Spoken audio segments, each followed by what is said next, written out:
if people work together, that actually we can make anything possible.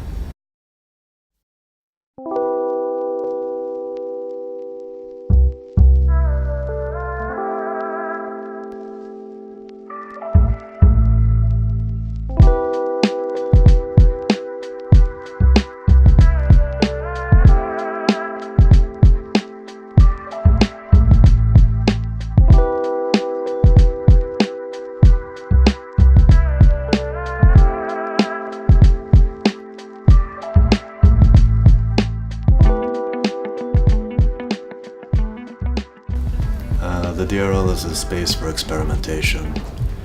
It's a place where people come to who want to sort of expand the definition about what architecture can be.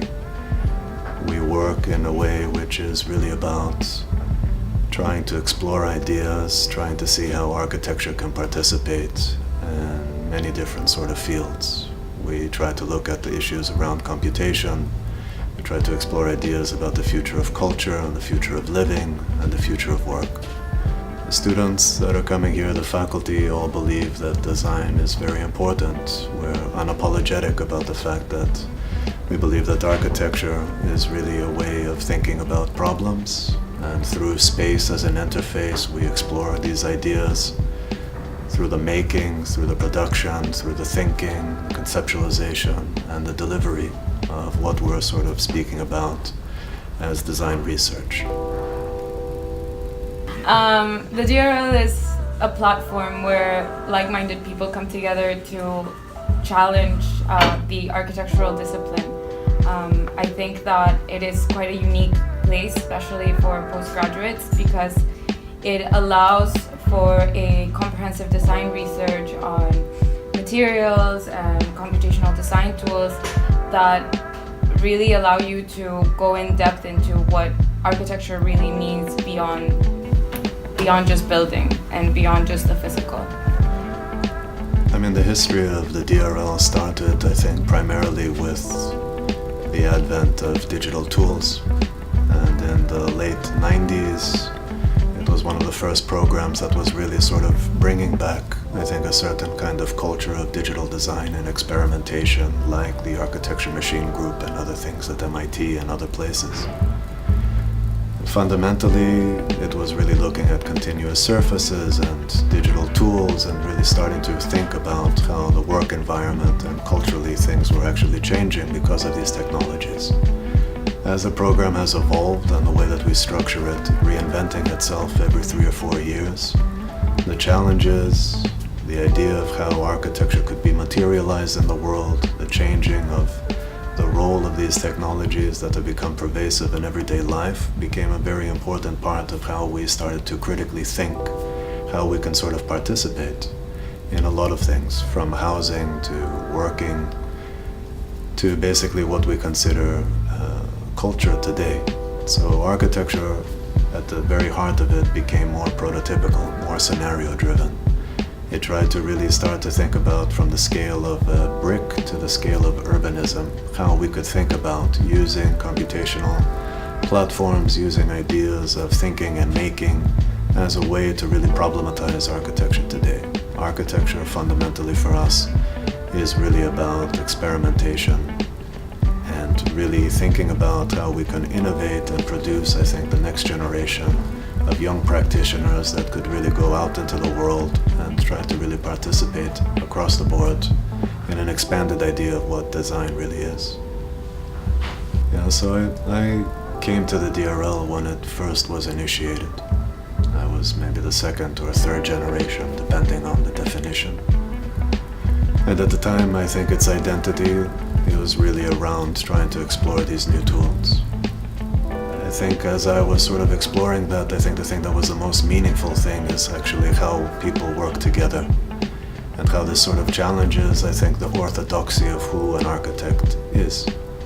Working together, thinking collaboratively, participating, being part of something was a very important part of my experience. So for me, I think fundamentally as being probably the oldest member of the DRL, and seeing the DRL from student to director, I think its value has always been to me about thinking about it as a community, about really seeing how one can foster the culture of thinking about design and how that can actually bring people together.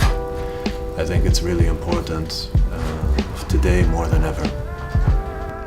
I don't think anyone can really imagine what the DRL is until you actually enter the room and look at the things around you and are inspired by the people in the community that surround you, because ultimately, for me, that's what it was. Like, the community and the support system that the DRL has is quite unique, and you can't imagine it until you're really here and you really get to experience it firsthand.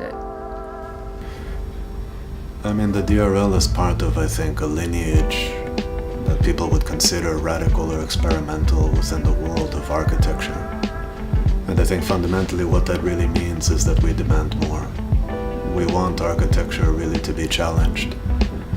We want it fundamentally to be expanded beyond building, to think about actually how communication technologies, how artificial intelligence, how machine learning, how culture, how we live our lives is very much influencing the contemporary way of how we can think about designing today.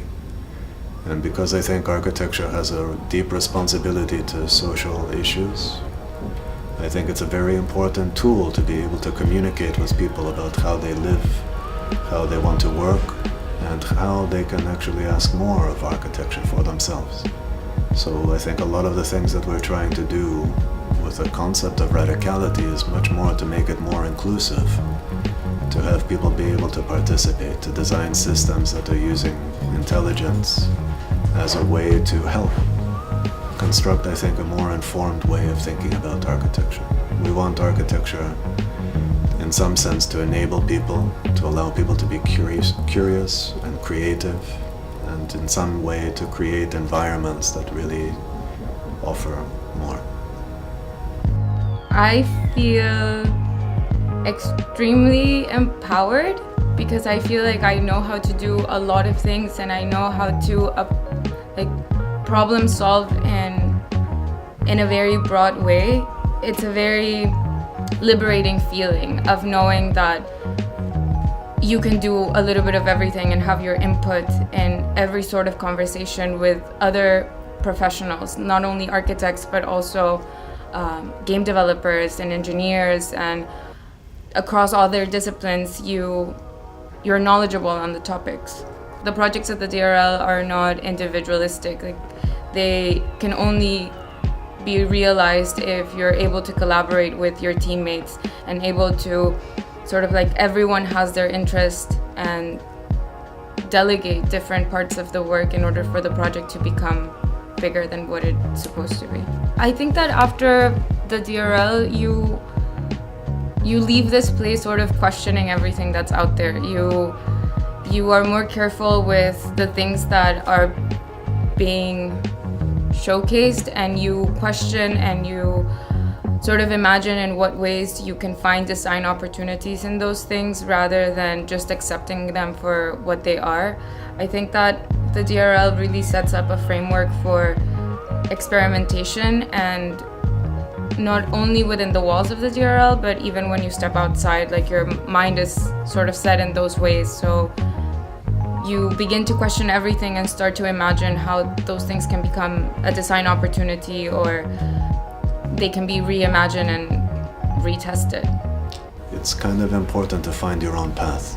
Working in offices, gaining experience is good. Creating your own place may be also necessary. Maybe the models of work or teaching are not there. So just like many of the things that we do on the DRL, you have to invent them. And to invent them, I think, is to be able to be committed to the project of architecture and to find a way to do that. And I think that the students and people, if you see the graduates over the last 20 years, the ones that have really made an influence, took a risk on themselves to find a different model, to propose an alternative. And they had the faith that if they did that, I think that they would find a way. And in many cases, I think, I'm not surprised that a lot of our graduates do very well, because I think in some way they had to find their way. You can ask anything you want. What would you ask? What do you think about us, the students? I really do think that you guys are the future. I think it's an opportunity for people to find themselves. I think in some way the power of being given a space to experiment is really fundamentally to challenge yourself. I think what I've tried to do in the DRL is to bring people to help support that and to nurture that, and in some way to create a culture of a place that allows students to really take risk. I think if we want to change the world and make it a kind of better place, we cannot do that just from a place that feels like it doesn't have the responsibility to explore things to its fullest. And I think the idea of doing that together empowers people to actually really be able to do this. So I really do feel like there's a great moment of radicality in society today that needs young people to really push forward. I think that this place is actually a really beautiful place, but it's also very fragile. So I think at the moment when there's difficulty and change, I think young people and students actually really help shape the possibilities for a better tomorrow.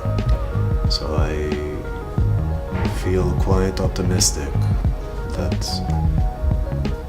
if people work together, that actually we can make anything possible.